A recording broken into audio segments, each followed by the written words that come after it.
Hey guys, my name is Mollie Kinsworthy. I am the dyslexia teacher here at Gilbert Willie. We're going to go over some slides and watch maybe one or two videos about dyslexia. I know that you watched the video presentation that the district sent out, and yes, it was long because it is important information. So please really just pay attention for just a quick couple minutes so you can absorb some of this information. What I want you to do is right now I want you to close your eyes and or just picture in your head someone in your family or someone that you had in your classroom, because I guarantee you every single one of you has had someone that is dyslexic in your classroom. I want you to hold on to that person and think about them and how they worked, if they're a family member or someone in your class, how they worked through projects in the class or in their daily life. And then once we get through with this video, I want you to see if everything came true. I mean, if everything was what you thought it was. So we're going to go to this next video.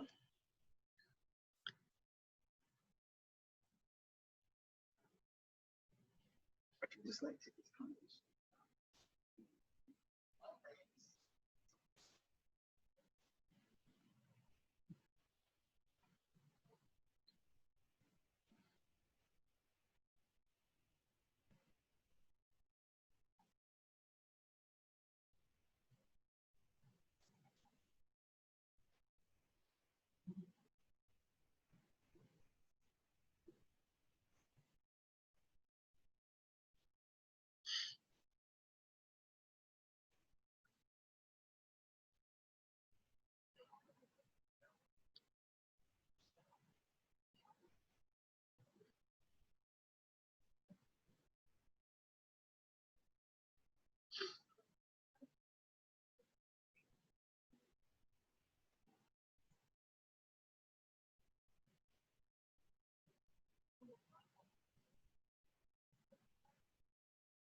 Okay, so think about that person that you thought of, and hopefully you realize some extra things, some interesting things about them.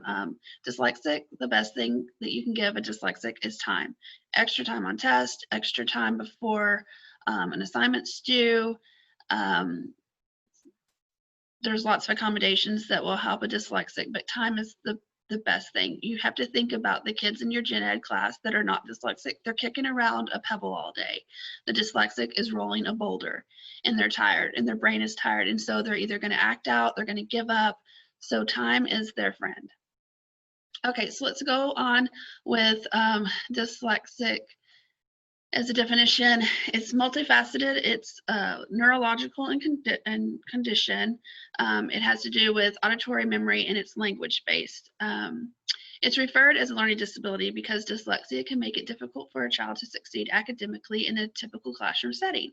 The exact cases of dyslexia are not completely clear, but brain imagery studies have shed light on the differences in the brain development and functions between people who have dyslexia and who do not. So they have done MRI studies on the people without dyslexia and people who have had dyslexia and who have gone through a multi-sensory program such as MTA and who have not. And they've watched over time how their brain was rewired. So we can straighten out those tangled wires and get them on the right path if intervention is started early. So kindergarten, first grade, you are vital in this.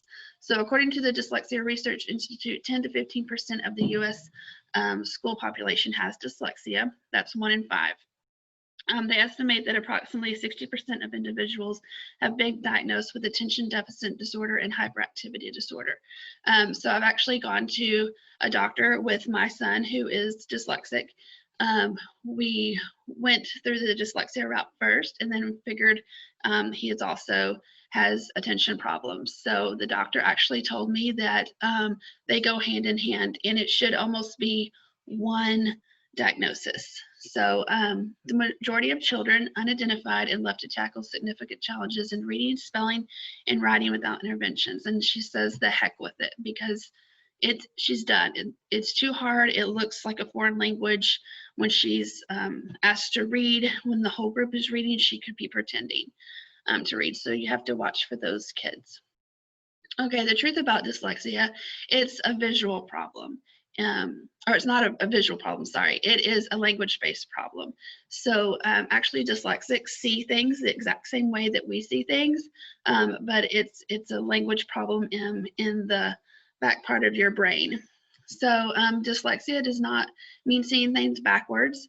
That's actually normal until 2nd or 3rd grade. So seeing things backwards is not dyslexia. I've been told that by a lot of people. They come in, they write backwards, they see backwards. Okay, that doesn't mean that it's dyslexia. Dyslexia is a reading disability, occurs in people of all levels of intelligence, not just the gifted, but the gifted are the ones that fall through the cracks the most because they are so smart and they compensate well. So you have to really watch for those kids. It's not caused by a lack of motivation or interest in reading. A lot of kids really want to read, they enjoy it, but because they can't, then they come off as being lazy in the classroom. And it could be a red flag for number 5. It's not only a problem in families who do not read frequently. I read to my child multiple times in the day, and he was still dyslexic. He's not severe, but he is. Boys and girls are affected by dyslexia. Boys are affected somewhat more than girls, but not overwhelmingly so. Okay, so the reason the next 2 slides are going to be green to kindergarten and 1st grade, because we're okay here. We're still safe. So it says, these are the signs I want you to look for. Look. Look for poor letter knowledge. Develop phonological awareness. Rhyming skills. Now, rhyming skills are not huge. If they can't rhyme, that's a hard concept. And we don't focus too much on that, even in MTA, especially if they're bilingual. Then rhyming is not going to be relevant to them, especially in Spanish, they don't rhyme. So skip over that. Don't let that hold you back. But identifying syllables in words, identifying the initial sound or the final sound in a word, difficulty in separating a word into individual speech sounds. For cat, can they say k, ah, ch, scrambling letters or syllables in spoken words, such as biscotti for spaghetti. My son, he's 14, he still says shrimp for shrimp. For palm trees, he calls them pom-pom trees, and we correct him, but that's just how it is for him. And difficulty thinking of a word they want to say. I have a lot of my students, they'll be like, that thing, and they have it in their head, but they cannot get it out their mouth. So just watch for some things like that. Also, if a parent says my child was late to speaking, like my son, we just figured since he was the younger child, his older brother would talk for him. So we didn't know. But looking back now, that was because he was dyslexic. Even as a baby, he was showing symptoms and signs. And a history of reading problems in the family, huge red flag. If a parent comes to you and says, I'm dyslexic, my grandpa was dyslexic, please write that down, make a note about it.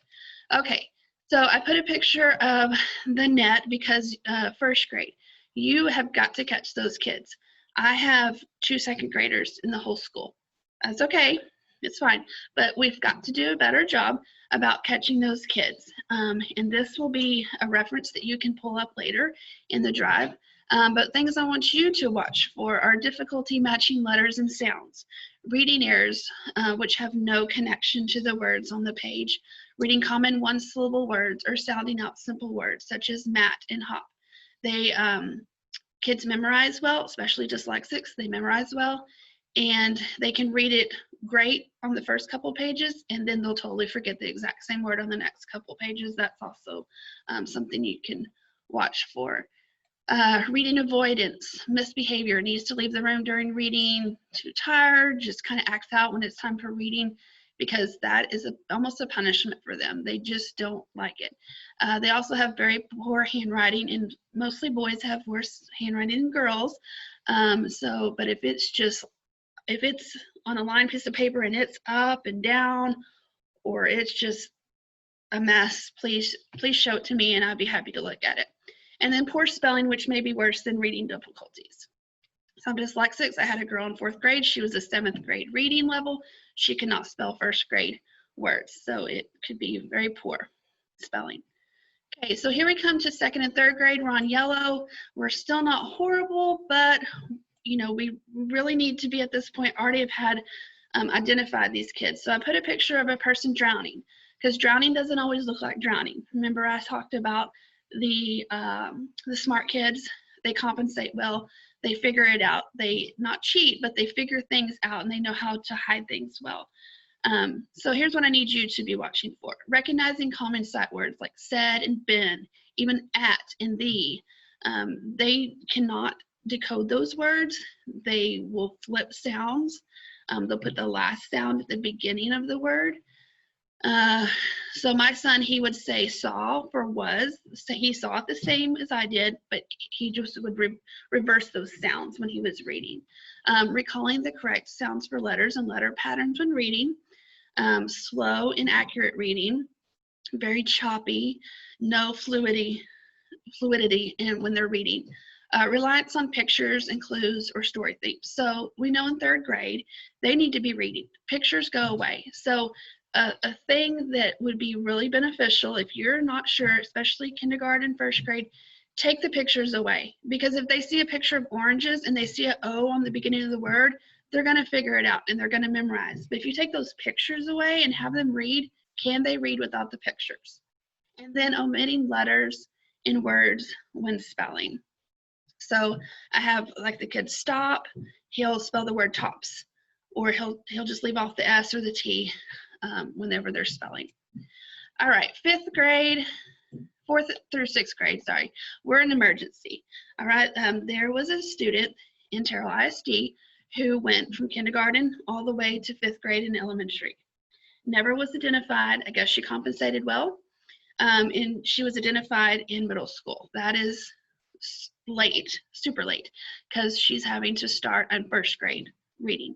And it's just a disservice that they can't get those years back. So this is an emergency. So if you have difficulty, see kids having difficulty reading aloud, avoids reading aloud in front of peers, avoids reading for pleasure, they rather be looking at a magazine or trying to do something on a device.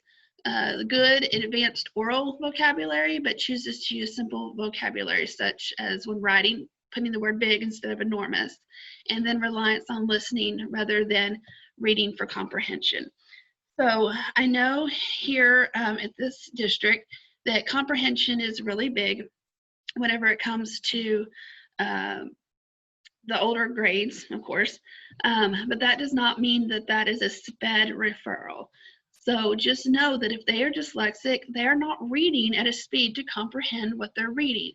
So this teachers can help with this part.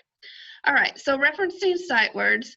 If a child memorizes 10 words, the child can only read 10 words. But if the child learns the sounds of 10 letters, the child will be able to read 353 sound words, 4,324 sound words, and 21,655 sound words, and that's from Kozloff 2002. So young students are still learning the difference between a letter and a word, and yet many insist on teaching them a certain number of high frequency words. Instead of focusing our efforts on getting these students to memorize words, we need to intensify our focus on phonemes and the graphemes that represent them.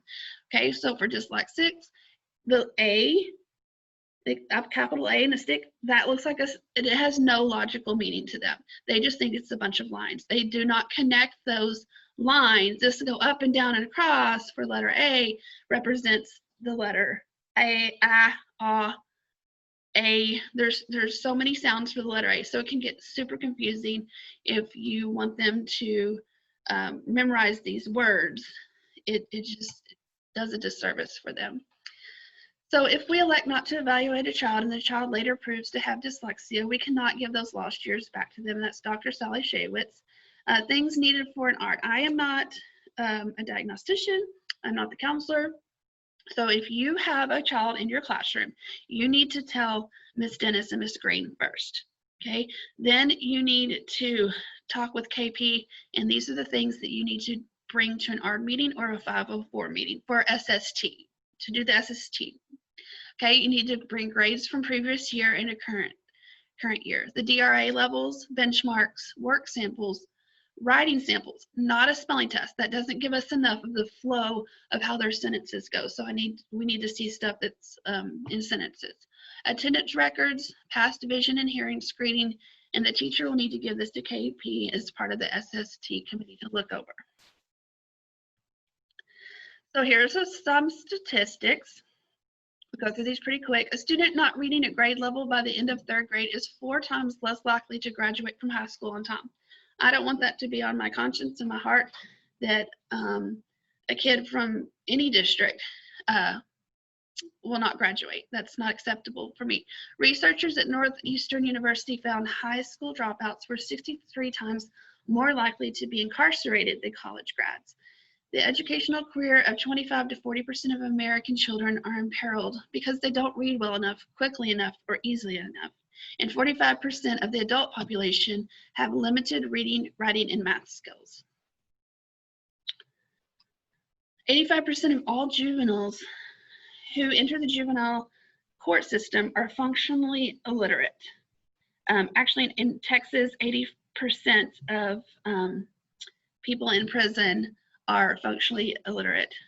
The Department of Justice states the link between academic failure and delinquency, violence, and crime is welded to reading failure. Over 70% of inmates in America's prisons cannot read above a 4th grade level, and it costs the same amount of money to house 1 criminal for a year as to train 40 teachers to work with dyslexia. Only about 2.5% of students have been identified out of the estimated 15 to 20% likely to be infected by dyslexia. And then it just says where I found this information. It was compiled by Lori Ames, a PhD director of the Shelton Evaluation Center. So in one of my trainings a couple years ago, we were told that jail systems around the state of Texas call local school districts, I don't know, and ask how many 3rd grade kids are dyslexic because they're trying to get enough beds for the prison system by the time that they graduate. I don't know if that's true, but to me, if it is true, that's shocking. Okay, helpful things that can be beneficial in the classroom. Dyslexic students with attentional problems can easily lose focus from other noise and distractions, and they become overwhelmed by too many stimulus things in the classroom. So to support them, we're going to support the verbal directions and info with visual, writing pictures, charts, and modeling. Please make sure you're facing them so they can see your mouth. You can even say, look at my mouth. We do that in my class. Look at my mouth. That way they watch your mouth, just like a lot of us do whenever we're talking. If your turn and you say or sound, they're not going to know the difference. Okay, so it's important for you to be facing them. Maintain eye contact and keep the child close. So I would have them sit close to the board. I would have them facing straight on to the board if possible, because it's very hard for a child with dyslexia to look sideways and copy from a board to paper. Rephrase as a child does not understand or remember. Teach key vocabulary before studying a topic.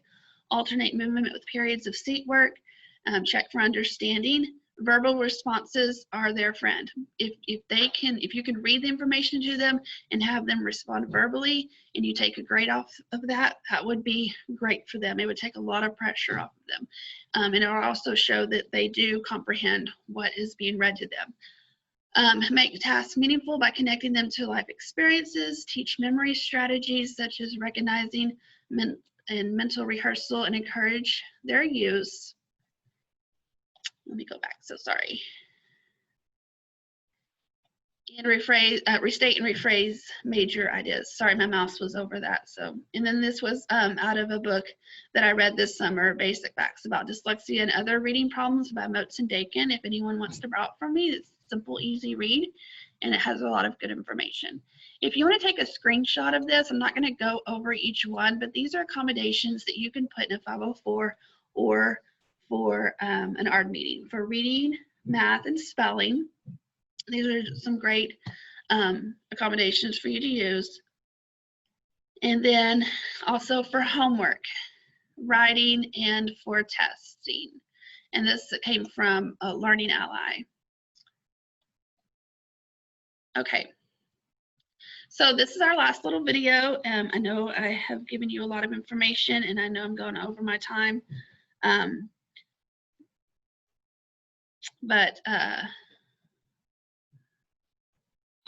actually just going to send this to you guys as a link if you feel like watching it.